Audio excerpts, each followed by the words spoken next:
Let's mic, देश का मिजाज, नॉर्थ ईस्ट। ये है लेट्स माइक मॉडर्न रेडियो। आप सुन रहे हैं पूर्वोत्तर भारत की खबरें। मणिपुर के इम्फाल स्थित क्षेत्रीय चिकित्सा विज्ञान संस्थान में इलाज करा रहे 3 कुकी युवकों को मंगलवार आधी रात बाद कड़ी सुरक्षा के बीच चूड़ाचांदपुर जिले के एक अस्पताल में स्थानांतरित किया गया। यह कदम अस्पताल में उनकी उपस्थिति को लेकर कई दिनों से चल रहे विरोध प्रदर्शनों के बाद उठाया गया है। मणिपुर के कांगपोकपी जिले में सोमवार को सशस्त्र आदिवासी समूह के बीच हुई गोलीबारी में ये तीनों युवक घायल हो गए थे। अधिकारियों के अनुसार स्थानांतरण के दौरान किसी भी अप्रिय घटना को रोकने के लिए कड़ी सुरक्षा में घायलों को RRMS ले जाया गया। अधिकारियों ने उस अस्पताल का पता नहीं बताया जहां उन्हें ले जाया गया है। अरुणाचल प्रदेश सरकार ने दिबांग घाटी में 3097 मेगावाट की एटालीन जलविद्युत परियोजना के विकास के लिए NHPC लिमिटेड के साथ एक समझौते पर हस्ताक्षर किए हैं। यह राज्य की नवीकरणीय ऊर्जा क्षमता के विस्तार की दिशा में महत्वपूर्ण कदम है। इसकी घोषणा करते हुए प्रदेश के मुख्यमंत्री पेमा खांडू ने कहा है कि परियोजना पूरी होने के बाद इससे प्रतिवर्ष करीब 11,600 मिलियन यूनिट स्वच्छ ऊर्जा उत्पन्न होने की उम्मीद है।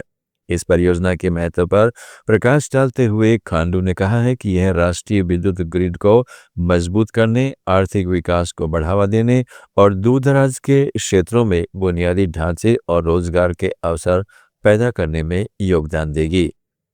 असम में नागांव लोकसभा सीट के उपचुनाव पर AIUDF के महासचिव रफीकुल इस्लाम ने आज गुवाहाटी में कहा, लोकसभा में कांग्रेस सांसद प्रद्युत बारदोलाई इस्तीफा देकर भाजपा में शामिल हो गए हैं। अब चूंकि वे भाजपा विधायक हैं, इसलिए इस खाली सीट पर उपचुनाव होना है। हम जमीनी स्तर पर तैयारी कर रहे हैं। हमारे पार्टी अध्यक्ष के लौटने के बाद हम चर्चा करेंगे और एक मजबूत उम्मीदवार खड़ा करेंगे। उन्होंने कहा कि संसद में जाने और असम के विकास के मुद्दों, विशेष रूप से अल्पसंख्यकों के मुद्दों को उठाने का एकमात्र मंच UDF ही है। अगर कल कोई गलती से कांग्रेस सांसद बन जाता है तो इसकी क्या गारंटी है कि वे फिर से भाग नहीं जाएंगे। असम के मुख्यमंत्री हेमंत बिस्वा शर्मा ने बताया है कि मानस नेशनल पार्क में 3 वर्षों से गैंडे या बाघ के शिकार की कोई घटना दर्ज नहीं की गई है। उन्होंने इसे राज्य के संरक्षण लक्ष्य में एक बड़ी उपलब्धि बताई है। सोशल मीडिया प्लेटफॉर्म X पर इस उपलब्धि को साझा करते हुए मुख्यमंत्री शर्मा ने लिखा है कि मानस नेशनल पार्क में लगातार 3 साल से गैंडे और बाघों का अवैध शिकार नहीं हुआ है। एक समय में जब अवैध शिकार के समाचार छाए रहते थे, शून्य अवैध शिकार की उपलब्धि हमारे जीव विविधता को संरक्षित करने के प्रयास का प्रतीक है।